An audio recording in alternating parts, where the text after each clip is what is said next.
ಓಂ ಶ್ರೀ ಗುರು ರಾಘವೇಂದ್ರಾಯ ನಮಃ. ಸ್ನೇಹಿತರೆ ನಮಸ್ಕಾರ. ಮತ್ತೊಂದು ಸಂಚಿಕೆಗೆ ನಿಮ್ಮೆಲ್ಲರಿಗೂ ಸ್ವಾಗತ. ಇವತ್ತಿನ ನಮ್ಮ ಜೇಸ್ ಮಂತ್ರಲೋಕದಲ್ಲಿ ವಿಶೇಷವಾಗಿ ಗುರುರಾಯರ ಭಕ್ತರಿಗಾಗಿ ಈ ಒಂದು ಮಹಾ ಸಂಚಿಕೆಯನ್ನು ನಾವು ಮಾಡ್ತಿದ್ದೀವಿ. ಈಗಾಗಲೇ ನಮ್ಮ ತಮ್ಮನೆಲ್ಲ ನೋಡಿರ್ತೀರ. ಯಾರೆಲ್ಲ ಕೂಡ ರಾಯರನ್ನ ನಂಬಿರ್ತಿರೋ ಅಂಥವರು ಖಂಡಿತವಾಗಿ ಅವರ ಜೀವನದಲ್ಲಿ ಕೆಡೋದಿಲ್ಲ. ಇನ್ನು ವಿಶೇಷವಾಗಿ ರಾಯರ ಭಕ್ತರಷ್ಟೇ ಈ ಒಂದು ಸಂಚಿಕೆಯನ್ನು ನೋಡಬೇಕಾಗಿ ವಿನಂತಿ. ಯಾಕಪ್ಪ ಈ ರೀತಿಯಾಗಿ ಹೇಳ್ತಾರೆ ಅಂತ ಅಂದ್ಕೊಳ್ಳೋದಾದರೆ ನೋಡಿ, ಈಗಿನ ಕಾಲದಲ್ಲಿ ಭಕ್ತಿ ಅನ್ನೋದು ಕೂಡ ಒಂದು ಶೋ ಆಫ್ ಥರ ಆಗೋಗ್ಬಿಟ್ಟಿದೆ.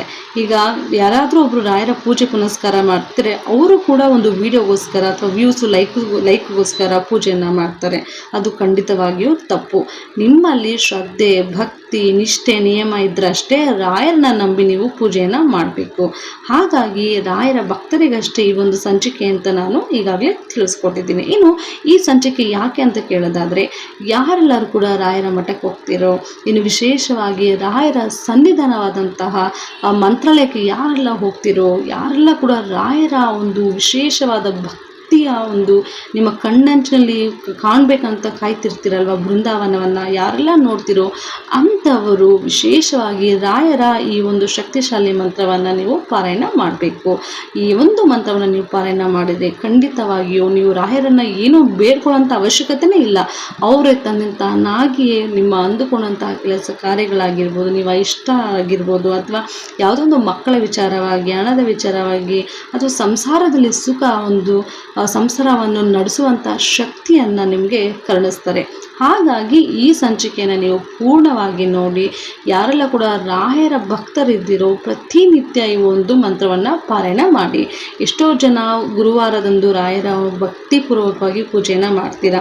ಹಾಗೆ ಗುರುವಾರದಂದು ಪೂಜೆ ಮಾಡಬೇಕಾದ್ರೂ ಕೂಡ ಈ ಮಂತ್ರವನ್ನು ನೀವು 108 ಬಾರಿ ಪಾರಾಯಣ ಮಾಡಿ. ಇನ್ನು ಎಷ್ಟೋ ಜನಕ್ಕೆ ರಾಯರ ಒಂದು ಅನುಗ್ರಹ ಸಿಕ್ಕಿರೋದಿಲ್ಲ.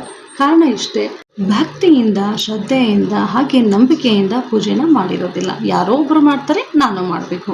ಯಾರು ಕೂಡ ಈ ರೀತಿ ಮಾಡಬೇಡಿ. ದಯವಿಟ್ಟು ನಂಬಿಕೆಯಿಂದ, ಸಂಪೂರ್ಣವಾದ ಒಂದು ಭಕ್ತಿಯಿಂದ ನೀವು ಶರಣಾಗತಿಯನ್ನು ಮಾಡಿಕೊಳ್ಳಿ ರಾಯರ ಮೇಲೆ. ಖಂಡಿತವಾಗಿಯೂ ರಾಯರ ಒಂದು ಕೃಪಾಕಟಾಕ್ಷ ಆಶೀರ್ವಾದ ನಿಮ್ಮ ಮೇಲೆ ಹಾಗೆ ನಿಮ್ಮ ಕುಟುಂಬದವರ ಮೇಲೆ ಸದಾ ಇರುತ್ತೆ. ಇನ್ನು ರಾಯರು ಅಂದರೇ ಒಂದು ಭಾವನಾತ್ಮಕ ಒಂದು ನಮಗೆ ಅನಿಸುತ್ತೆ, ಮನಸ್ಸಿಗೆ ಅನಿಸುತ್ತೆ.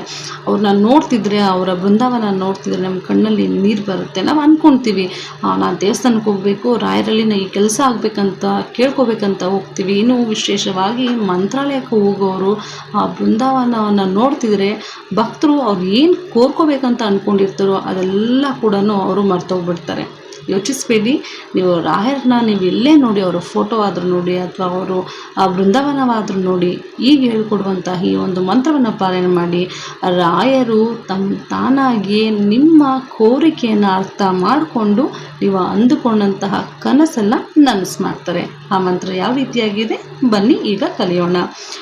ಓಂ ಪೂಜ್ಯಾಯ ರಾಘವೇಂದ್ರಾಯ ಸತ್ಯಧರ್ಮರತಾಯ ಚ ಭಜತಾಂ ಕಲ್ಪವೃಕ್ಷಾಯ ನಮತಾಂ ಕಾಮಧೇನವೇ ಅಂತೇಳಿದರೆ, ಸತ್ಯ ಮತ್ತು ಧರ್ಮನಿಷ್ಠರಾದಂತಹ ಪೂಜ್ಯರಾದ ಶ್ರೀ ರಾಘವೇಂದ್ರ ಸ್ವಾಮಿಗಳಿಗೆ ನನ್ನ ನಮಸ್ಕಾರಗಳು. ಹಾಗೆಯೇ ಅವರ ಭಕ್ತರನ್ನು ಆರಾಧಿಸುವಂತಹ, ಭಕ್ತರಿಗೆ ಕೇಳಿದ್ದನ್ನು ಕರುಣಿಸುವಂತಹ ಕಲ್ಪ ವೃಕ್ಷದಂತೆ ಇರುವಂತಹ, ಹಾಗೆ ಶರಣಾಗತರಿಗೆ ಕಾಮಧೇನುವಿನಂತಿರುವಂತಹ ಗುರು ರಾಯರಿಗೆ ನಮ್ಮ ನಮಸ್ಕಾರಗಳು ಅನ್ನೋದು ಈ ಒಂದು ಶ್ಲೋಕದ ಅರ್ಥ. ಸ್ನೇಹಿತರೆ, ಈ ಒಂದು ಶ್ಲೋಕವನ್ನು ಸಾಧ್ಯವಾದಷ್ಟು ಪ್ರತಿನಿತ್ಯ ನೀವು ಪಾರಾಯಣ ಮಾಡಿ. ಇಲ್ಲ ಅಂತೇಳಿದ್ರೆ ಗುರುವಾರದ ಪೂಜೆಯ ಸಮಯದಲ್ಲಿ ಈ ಮಂತ್ರವನ್ನು ಪಾರಾಯಣ ಮಾಡಿ. ರಾಯರ ಆಶೀರ್ವಾದ ಸದಾ ನಿಮ್ಮ ಮೇಲೆ ಇರಲಿ.